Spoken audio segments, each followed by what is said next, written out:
नमस्कार दोस्तों, आइए आज सुनते हैं श्री शरद चंद्र जी द्वारा रचित उपन्यास चरित्रहीन का अगला अध्याय।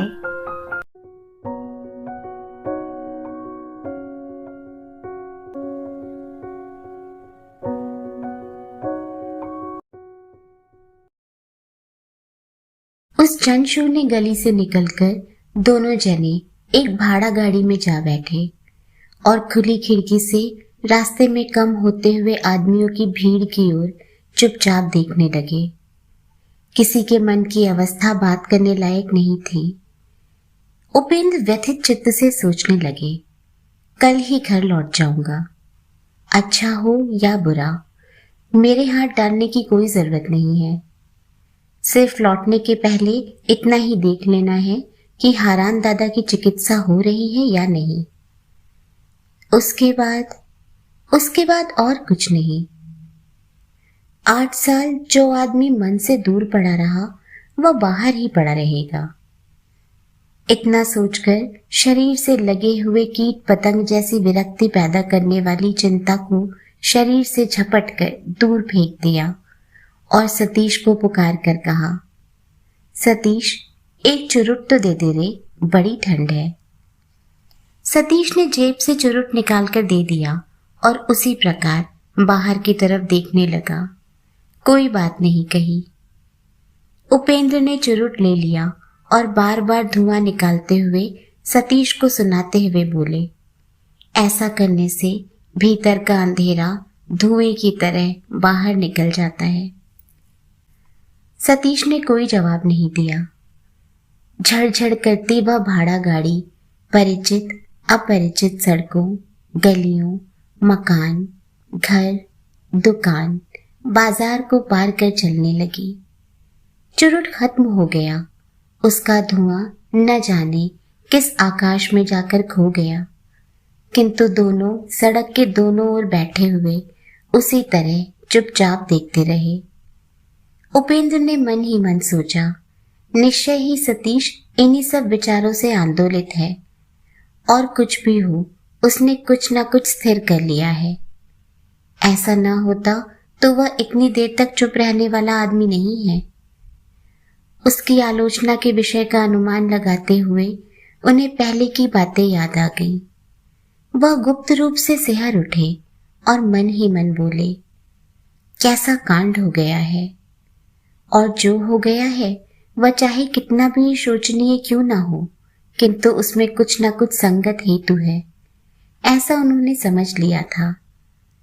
परंतु सतीश क्या देखकर इस असहाय रमणी के साथ कलह करने लगा, इसे वह किसी तरह समझ नहीं पाए थे। घर की बहू ने अपने सामने खड़े विपत की आशंका से केवल अपनी रक्षा के लिए जो 2 बातें कही, उन सीधी सादी बातों को भी सतीश न समझ पाया हो, ऐसा विश्वास वह नहीं कर पाते थे। सतीश चाहे ज्यादा पढ़ा लिखा ना हो, परंतु वह निर्बोध नहीं है। उपेंद्र को यही समझने के कारण इतनी पीड़ा हो रही थी। मृतप्राय हारान के विल के प्रस्ताव में एक विशेषता थी, इसलिए उपेंद्र थोड़े ही समय में कितनी ही बातें सोच गए। बाल सखा की मृतप्राय देह के पास बैठकर उन्होंने निश्चय किया था कि इन दोनों अनाथा रमणियों का जीवन भर भरण पोषण करेंगे। उनके लिए किसी स्वास्थ्यकर तीर्थ में कोई छोटा सा घर खरीद देंगे, जिसमें पेड़ पल्लव लगवा देंगे और भद्र पड़ोसी रख देंगे। घर में पली गाय की सेवा करके अतिथि ब्राह्मण की पूजा तथा व्रत उपवास करते हुए इन दोनों स्त्रियों के दिन किस प्रकार कट जाएंगे, इसका चित्र कल्पना में बड़ा मधुर हो उठा था। इस चित्र के एक सिरे पर पेड़ पल्लवों की आड़ में समस्त आवश्यक वस्तुओं के पीछे अपना भी एक स्थान है, ऐसा समझकर अज्ञात भाव से अपने को महत्व देने का प्रयास कर रहे थे। तभी किरणमयी के भद्दे अभियोग तथा संशय युक्त क्रुद्ध तप्त श्वास की आंधी में इस चित्र का चिन्ह तक उड़ गया। उपेंद्र अब चुप न रह सके, पुकार कर बोले, सतीश, क्या सोच रहा है रे? सतीश ने बाहर से दृष्टि हटाकर उपेंद्र की ओर देखते हुए कहा, सोचूं क्या उपेंद्र, बचपन में एक बंगला नॉवेल पढ़ा था, उसी की बात सोच रहा था। सतीश ने कहा, नाम तो याद नहीं है, लेखक के नाम की भी ठीक से याद नहीं है। वह खूब बड़े आदमी थे, किंतु कहानी स्पष्ट याद है। बहुत ही अच्छी है वह। उपेंद्र कुतूहल से उसकी ओर देखते रहे। सतीश ने कहा, आपने सदा अंग्रेजी ही पढ़कर अपने दिन व्यतीत किए हैं उपेंद्र, कभी आपने बंगला की ओर नहीं देखा। किंतु हम लोगों के देश में ऐसी भी किताबें हैं कि एक बार पढ़ने पर ज्ञान उत्पन्न हो जाता है। इतना कहकर उसने एक लंबी सांस फेंकी और फिर चुप हो रहा। उपेंद्र विरक्त होकर बोले, पहले कहानी तो सुना दे, फिर देखा जाएगा कि उससे कितना ज्ञान उत्पन्न होता है। सतीश हंस पड़ा, बोला, कहिए, गुस्सा तो ना होंगे? नहीं, तू कह। सतीश ने कहा, बड़ी सुंदर कहानी है। पुस्तक में लिखा है कि एक बड़े भारी जमींदार नाव लेकर यात्रा कर रहे थे। एक दिन शाम को अकस्मात बादल घिर आए और भयानक आंधी पानी शुरू हो गया। भयवश वह नाव से निकल आए। सामने एक बड़ा पर टूटा फूटा मकान खड़ा था। वर्षा के भय से उसी में प्रवेश किया। घर के कमरे कमरे में अंधेरा है, कोई प्राणी नहीं। सारे मकान में घूमते घूमते अंत में ऊपर के कमरे में जाकर देखा। टिम टिम करके एक दिया जल रहा है और बिस्तरे पर एक प्राणी मृतप्राय पड़ा है और उसकी कमल सी आंखों वाली रूप सी स्त्री जमीन पर लोट लोट कर रो रही है। उस रात में उसने न जाने कैसा भयंकर स्वप्न देखा था। अच्छा उपेंद्र, आप स्वप्न में विश्वास करते हैं? उपेंद्र ने संक्षेप में कहा, नहीं। उसके बाद? सतीश ने कहा, उसके बाद उसी रात वह बीमार आदमी मर गया। जमींदार बाबू उसे पद्म पलाशाक्षी विधवा को अपने घर ले आए और जबरदस्ती उससे विवाह कर लिया। चारों ओर थू थू होने लगी और इसी दुख में उनकी पहली स्त्री ने विष खाकर आत्महत्या कर ली। बार बार पद्म पलाशाक्षी के उल्लेख से उपेंद्र ने समझ लिया कि सतीश विष वृक्ष का कीचड़ उछाल रहा है। और कोई समय होता तो वह सतीश की इस अद्भुत स्मरण शक्ति का परिचय पाकर खूब हंसते, किंतु इस समय हंसी नहीं आई। इस गड़बड़ झाला कहानी के भीतर छिपा हुआ भद्दा इशारा तीर की तरह उनके कलेजे को भेद गया। यह तो सतीश की स्मृति नहीं है, यह तो उसकी आशंका है। उसने किसी का सहारा लेकर विष वृक्ष के दाल पत्तों को तोड़कर अपने ही मन से जो कथा गढ़ डाली है, उसकी याद कर उपेंद्र गहरी लज्जा से संकुचित हो उठे। सतीश अंधेरे में यह देख न सका कि थोड़ी देर के लिए उपेंद्र का मुंह पीला पड़ गया। उसने व्यथा पर व्यथा देकर फिर कहा, नीचे जमीन खोदकर घड़ियाल न ले आना उपेंद्र। उपेंद्र को जवाब न दे सके। बहुत देर तक चुप रहकर धीरे धीरे बोले, बंगला नॉवेल की कथा रहने दो, किंतु यह बताओ कि तुम किस तरह का उपदेश देना चाहते हो? सतीश हंसकर बोला, देखिए उपेंद्र, आप क्रोध कर रहे हैं। आपको उपदेश देने की शक्ति मुझ में नहीं है, किंतु चरण पकड़कर अनुरोध कर सकता हूं कि वहां आपके जाने की जरूरत नहीं है। वे अच्छे आदमी नहीं हैं। वे तुम किनके लिए कहते हो?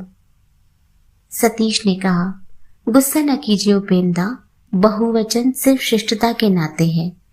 मैं हारान बाबू की बात नहीं कहता। वह तो बुरे भले की कोटि से बाहर चले गए हैं। उनकी मां को भी आंख से देख नहीं पाया। मैं केवल तीसरे प्राणी का जिक्र कर रहा हूं। तीसरे प्राणी का अपराध क्या है? देखो सतीश, तुम्हारे पिता यदि और किसी आदमी को अपना सब कुछ लिख देने का संकल्प कर ले तो मैं समझता हूं तुम्हें कोई खुशी नहीं होगी। नहीं, आशीर्वाद दो उपेंद्र कि पिताजी को वैसा करने की जरूरत ना पड़े। मैं जानता हूं कि वह मुझे अपना अच्छा बेटा कहकर खुश नहीं होते। मैं उनका हीन पुत्र हूं, पर उनके मृत्यु के समय यह हीन पुत्र सच धज कर टिकली लगाकर घूमता नजर नहीं आएगा। आज मेरी वाचालता को माफ कर देना उपेंद्र, किंतु आपके आंखें होते हुए भी यदि आप देख पाते कि हारान बाबू का इस प्रकार का प्रस्ताव केवल कल्पना नहीं है, वरन बहुत दिनों के सोच विचार का परिणाम है। सतीश फिर बोला, आप यह न समझे उपेंद्र कि हारान बाबू आपके ऊपर समस्त भार डालते समय अपनी स्त्री की बात भूल गए थे, बल्कि वह हमारे शर्म के उसे कह नहीं सके थे। मेरा विश्वास तो यह तक है कि आप यदि खुद जिक्र ना करते तो वह अपनी ही इच्छा से उसके बारे में कुछ भी ना कहते। उपेंद्र मन में विरक्त हो जाने पर भी इतनी देर तक चुप रहकर सुन रहे थे, किंतु दूसरे की स्त्री के विषय में यह सारे संदेह के इशारे उन्हें असह्य हो उठे। वह कठोर स्वर में बोल उठे, सतीश, तुम इतना अधम हो गए हो, ऐसा मैं नहीं समझता था। सतीश हंस पड़ा, बोला, अधम क्यों? बुरे को बुरा कहता हूं इसलिए। बुरा हो या भला, तुम्हें वैसा कहने का क्या अधिकार है? अधिकार और क्या होगा?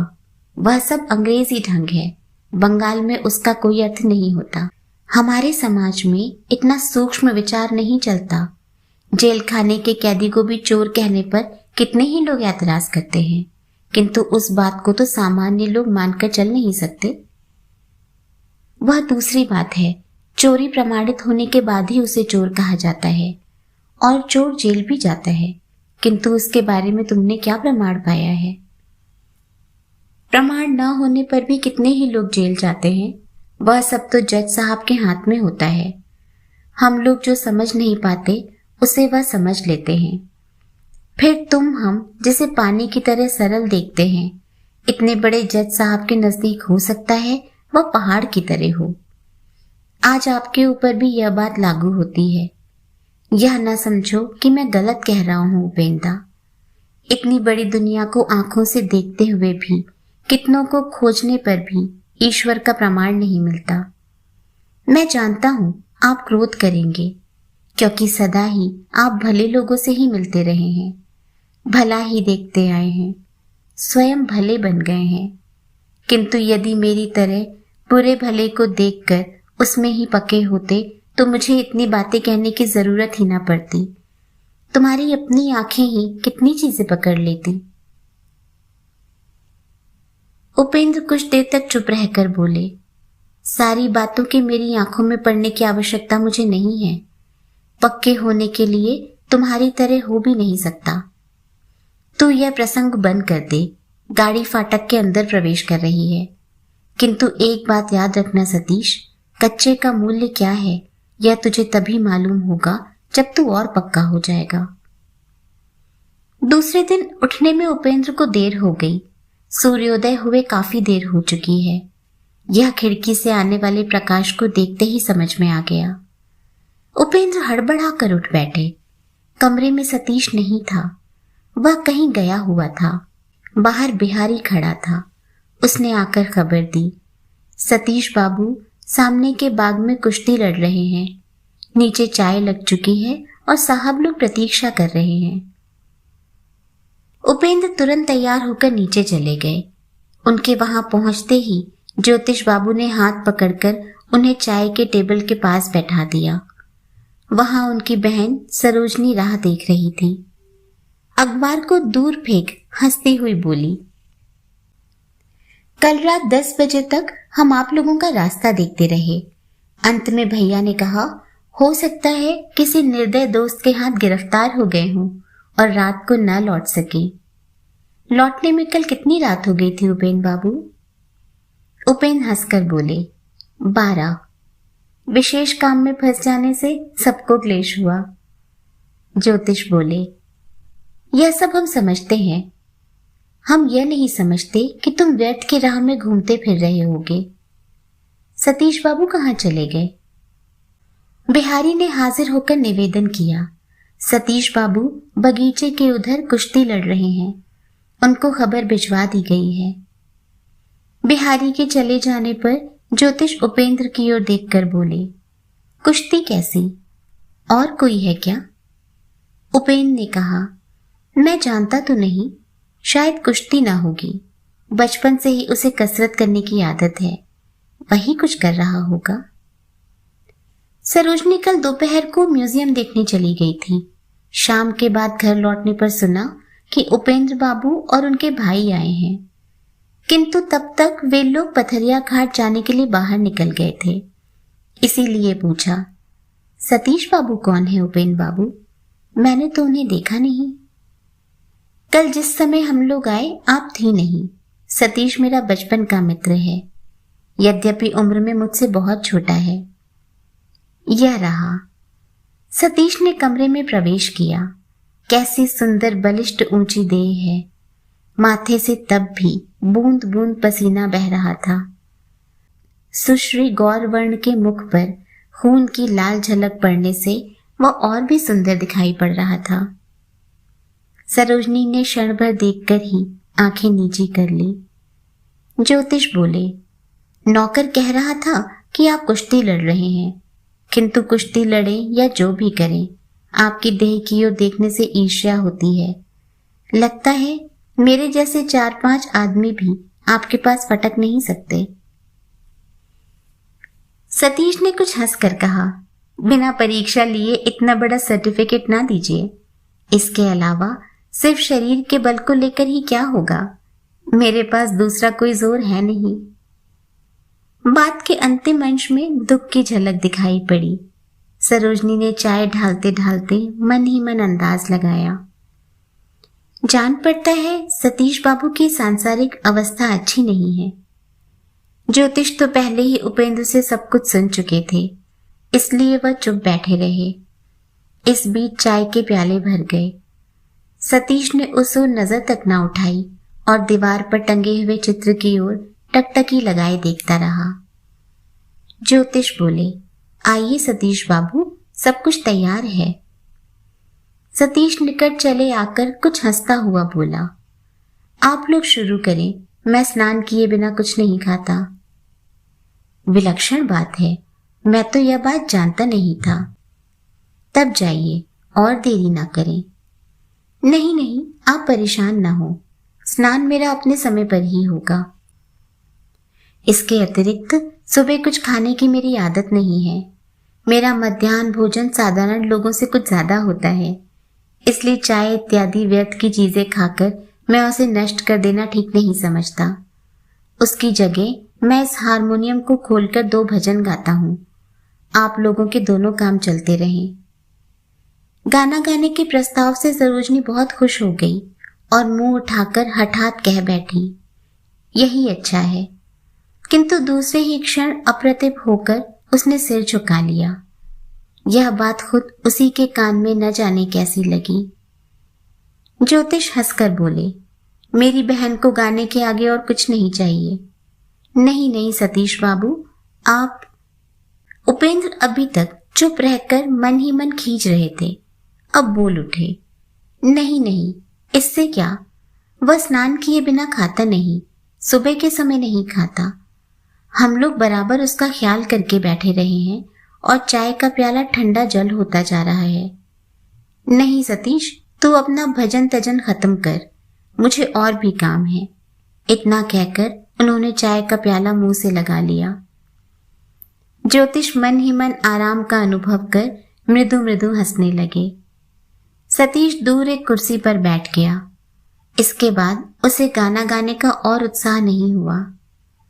सरोजनी उदास होकर सिर झुकाए चाय उड़ेलने लगी। उपेंद्र चाय पीते पीते बोले, कहीं भी उसे लेकर शांति तो मिले। उसका स्वभाव इतना शिष्टताहीन है कि कोई ना कोई बात खड़ी ही कर देगा। उसने इस प्रभात बेला में गाना गाने के बदले शहनाई बजाने का प्रस्ताव नहीं किया, यही बड़ी बात हुई। इस बात में सत्य की बिंदु मात्र भी झलक है, इसका कोई अनुमान लगाए बिना हंसी मजाक के भाव से सभी हंसने लगे। इस बीच चाय पान भी चलता रहा। उधर सतीश और चुप बैठा न रह सका, इसलिए कमरे में लगे चित्रों को घूम घूम कर देखने लगा। शाम के बाद किसी समय सरोजनी ने धीरे धीरे उपेंद्र से कहा, सुबह आपने गाना सुनने नहीं दिया, यह आपका बड़ा अन्याय है। उपेंद्र ने कहा, अच्छा, इस समय उसका प्रतिकार हो जाएगा, आने दो सतीश को। ज्योतिष ने कहा, सचमुच उपेंद्र, ऐसी ठंड पड़ रही है कि कुछ करने धरने की इच्छा नहीं होती, पर कुछ गाना बजाना हो जाता तो बुरा ना होता। परंतु सतीश बाबू कहाँ हैं? डॉक्टरी करने तो नहीं चले गए? उपेंद्र बोले, हो सकता है, जान पड़ता है किसी मित्र से भेंट करने चले गए हैं। सरोजनी ने आश्चर्य में भरकर पूछा, क्या सतीश बाबू डॉक्टर हैं? उपेंद्र ने हंसकर कहा, हाँ। ज्योतिष बोले, नहीं उपेंद्र, सिर्फ स्कूल में पढ़ने से ना होगा, किसी अच्छे होम्योपैथ के साथ यदि कुछ दिन घूम पाएंगे तभी कुछ सीख सकेंगे, नहीं तो जैसा कि लोग कहते हैं, शत मारी सहस्र मारी, केवल मारते मारते ही घूमते रहेंगे। मैं उन्हें एक भद्र प्राणी के साथ लगा दे सकता हूं, किंतु दोनों में कैसी बनेगी यह नहीं कहा जा सकता। तुम जैसा सर्टिफिकेट देते हो? उपेंद्र बोले, अगर वह अच्छा आदमी होगा तो निश्चय ही दोनों में बनेगी, अन्यथा खून खच्चर होगा। सरोजनी विस्मय पूर्वक ताकती रही। ज्योतिष ने कहा, और भी अच्छा। उपेंद्र ने कहा, अच्छा तो है ही, उसे पहचान लिया, उसका सब दोष गुण समझ लिया, उसका मन पा गया तो उसे अच्छी ही चीज मिलेगी, किंतु वही पाना तो कठिन है। वह जटिल या दुर्बोध नहीं है, बल्कि बड़ा ही सीधा, बड़ा ही स्पष्ट है। मैं समझता हूं इतना स्पष्ट बोलने के कारण ही मनुष्य उसे गलत समझ लेता है। मतभेद होने पर हम लोग जहां भद्रता की दुहाई देते हैं और शिष्ट भाव से मतभेद प्रकट कर मन को भारी करके चले आते हैं, वह वहां हाथापाई से उसका फैसला करके ही आता है, मन भारी करके नहीं आता। बचपन से उसे जानता हूं, कभी देखा नहीं कि उसके मुंह और मन की बात अलग अलग हो, इसीलिए उसे इतना प्यार करता हूं। ज्योतिष हंसने लगे, बोले, इसीलिए सामान्य लोगों के बीच उसकी चाल ढाल को कठिन बताया था। उस समय उपेंद्र का ध्यान ज्योतिष की ओर नहीं था, इसलिए उनकी बात कान में जाने पर भी हृदय में प्रवेश न कर सकी। बाल्य मित्र के विरुद्ध कल रात का व्यवहार एवं रूखी भाषा भीतर ही भीतर उन्हें क्लेश दे रही थी। बात ही बात में उनका मन पिछले दिन के एकांत प्रदेश में चला गया था। किशोरावस्था के छोटे बड़े कलह विवादों में विभिन्न टोले मोहल्लों के सम असम उम्र वाले लोगों के साथ होने वाली हाथापाई, मारपीट, वाद विवाद तथा और भी कितने ही प्रकार के आपद विपद में सर्वत्र सतीश अपनी बलवान देह और प्रबल शक्ति लेकर उसके बगल में खड़ा हुआ है। उन सब यादों और भूली हुई कहानियों के बीच पड़कर हठात उसका हृदय अत्यंत अनुतप्त हो उठा। उसी ध्यान में डूबे हुए ज्योतिष की बात पर उपेंद्र ने कहा, हाँ, इसीलिए, ठीक इसीलिए सदा से उसे इतना प्यार करता हूं। ज्योतिष और सरोजनी दोनों ही मुंह से देखते रह गए। इस असंबद्ध बात का कोई अर्थ किसी की समझ में नहीं आया, किंतु दूसरे सवाल के लिए समय ही न मिला। चुपचाप पर्दा उठाकर सतीश ने प्रवेश किया। सबसे पहले उसे देखा सरोजनी ने।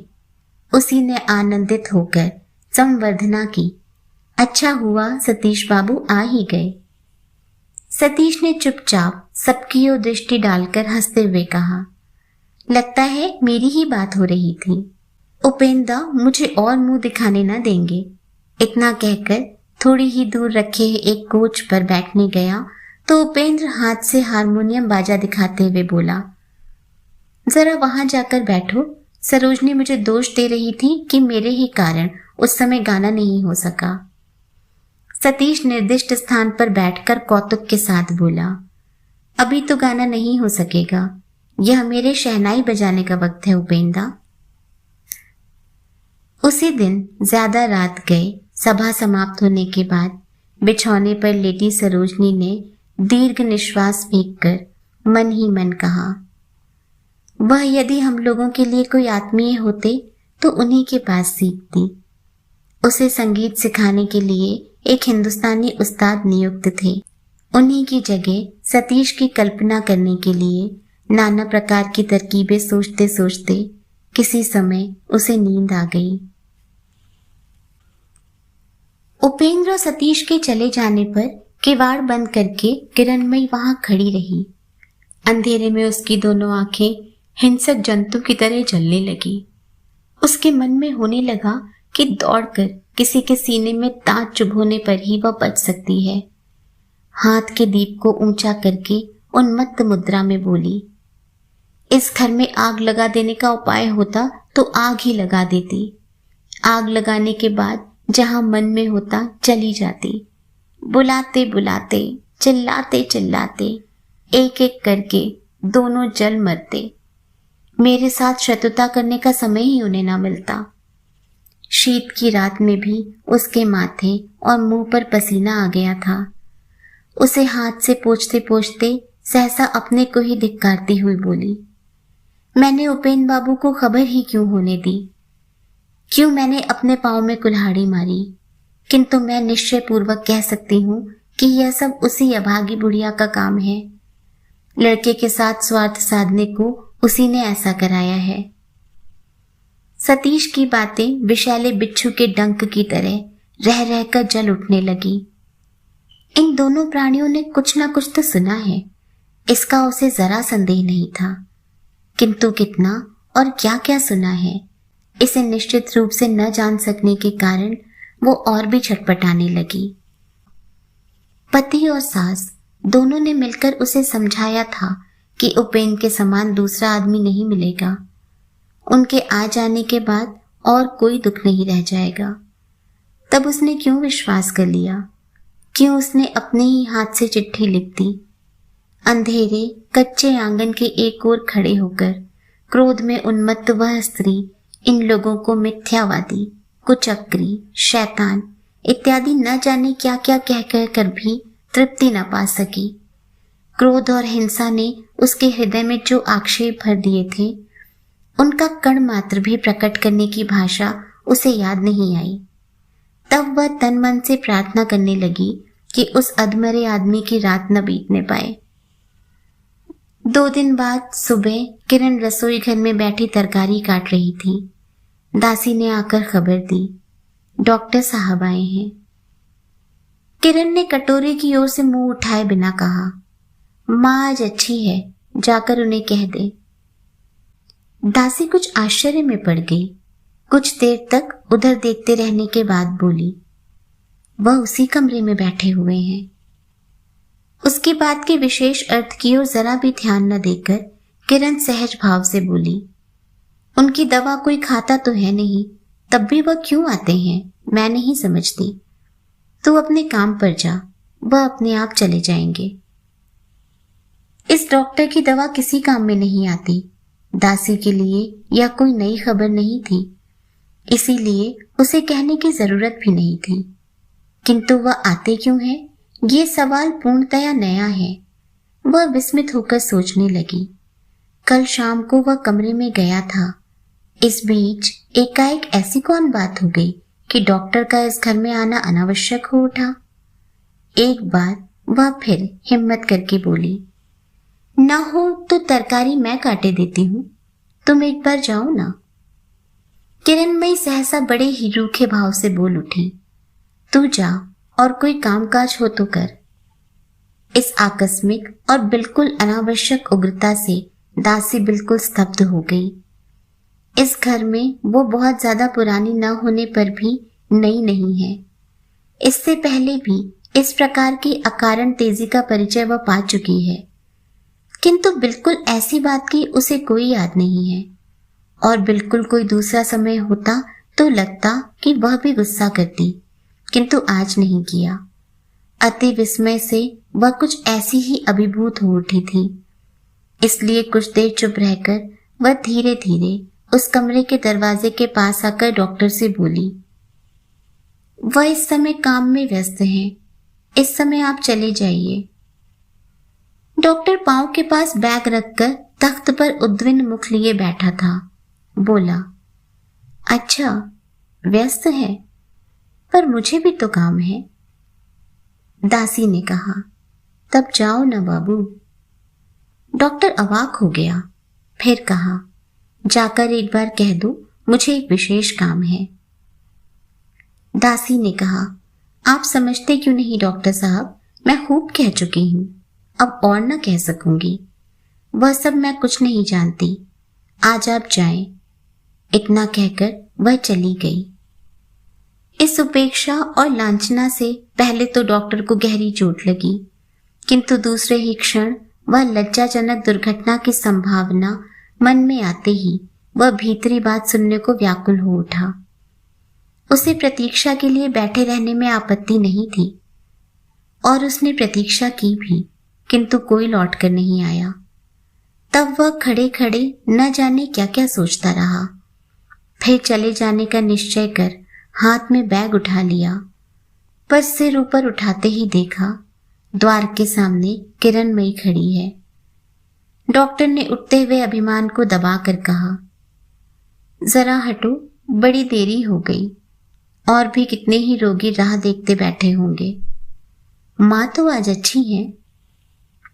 अच्छी है, कहकर किरणमयी राह छोड़ एक ओर खड़ी हो गई, किंतु डॉक्टर के पांव नहीं उठे, पर खुद ही जाने का प्रस्ताव करने के बाद खड़े रहना भी मुश्किल हो गया। किरणमयी मृदु मृदु हंसने लगी, बोली, जाइए ना।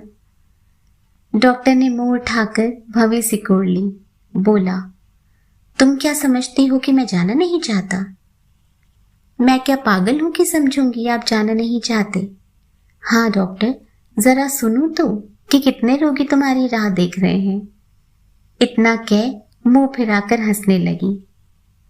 पहले कुपित डॉक्टर की इच्छा हुई कि झापड़ मारकर मुंह बंद कर दे, किंतु वह तो संभव था नहीं, इसलिए इतना ही कहा, जाओ तुम। मैं कहाँ जाऊंगी, घर मेरा है, जाना तो आपको ही पड़ेगा। मैं जाता हूं, कहकर उसके जाने को तैयार होते ही किरणमयी दोनों चौखटों पर हाथ रखकर और रास्ता रोककर बोली, जाइए, किंतु इतना जानते जाइए, यह जाना अब आखिरी जाना है। उसके कंठ स्वर और मुख के आश्चर्यजनक परिवर्तन से डॉक्टर शंकित हो उठा, किंतु मुंह से बोला, बहुत अच्छा, वही सही, यह जाना ही आखिरी जाना है। किरणमयी बोली, सचमुच ही आखिरी जाना है। अब आ ही गए हैं, तब साफ साफ सब कुछ सुनकर जाइए। अच्छा, इस जगह बैठिए, सब कुछ खोलकर कहती हूं। कहकर डॉक्टर का हैंडबैग ले स्वयं ही फर्श पर रख दिया और हाथ से चौकी दिखाती हुई बोली, खाना बनाना होगा, ज्यादा वक्त नहीं है, संक्षेप में कहती हूं। इसी समय दासी ने आकर खबर दी, 2 बाबू आ रहे हैं। उसी के साथ नीचे जूतों की आवाज सुन किरणमयी व्याध के भय से डरी हुई हिरनी की तरह दासी को जोर से धकेल कर कमरे से भाग गई। डॉक्टर और दासी दोनों चकित रहकर एक दूसरे का मुंह देखते रह गए। थोड़ी ही देर के बाद जूतों का शब्द दरवाजे के पास आकर थम गया। डॉक्टर ने देखा 2 अपरिचित भद्र प्राणी हैं। दोनों भद्र प्राणियों ने देखा डॉक्टर है। उसके कोट की जेब से निकला छाती की परीक्षा करने का यंत्र गले से लटका उसका परिचय दे रहा है। उपेंद्र और सतीश ने देखा डॉक्टर का मुंह बहुत सूखा हुआ है। दुर्घटना की आशंका करके पूछा, आपके देखने में कैसी स्थिति है डॉक्टर बाबू? डॉक्टर चुप, उसका मुंह और काला पड़ गया। उपेंद्र ने और शंकित होकर प्रश्न किया, इस समय आपको कैसा लगा? किंतु डॉक्टर ने कुछ नहीं कहा, बेवल की तरह ताकता भर रहा। दासी ने कहा, तुम जाओ ना डॉक्टर बाबू, अब तक क्यों खड़े हो? डॉक्टर ने परेशान होकर बैग उठा लिया और कहा, मैं जाता हूं, मुझे बहुत काम है। इतना कहकर वह उपेंद्र और सतीश के बीच से होकर तेजी से उतरकर चला गया और उसी महापुरुष के चरणों का अनुसरण करके दासी भी कहाँ गायब हो गई, इसका पता तक न लगा। उस निस्तब्ध टूटे मकान के टूटे बरामदे में लगभग 9 बजे के समय उपेंद्र एवं सतीश विस्मित से चुप एक दूसरे के मुंह की ओर देखते ही रह गए। कुछ देर बाद सतीश बोला, उपेंद्र, हारान बाबू की माँ क्या पागल है? उपेंद्र बोले, वह हारान बाबू की माँ नहीं थी, कोई और है, लगता है नौकरानी है। किंतु मैं सोच रहा हूं डॉक्टर इस तरह क्यों चला गया? सतीश ने कहा, ठीक चोर की भांति पकड़े जाने के भय से भाग गया। उपेंद्र अनमने होकर बोले, प्रायः कोई तो दिखाई नहीं पड़ता, क्या यह घर हारानदा का नहीं है? सतीश ने कहा, हाँ, इधर से चलिए। किंतु एकाएक प्रवेश करने का साहस नहीं होता, मुझे तो डर लगता है कि कुछ हुआ है। सतीश ने कहा, ऐसा होता तो रोने पीटने वाले लोग होते, यहां वैसा नहीं है। इसी समय देखने में आया कि बरामदे के उस कोने से बहू चली आ रही है। मन में आया कि शायद वही अकेली रोती होगी और आंखें पोंछकर चली आई है।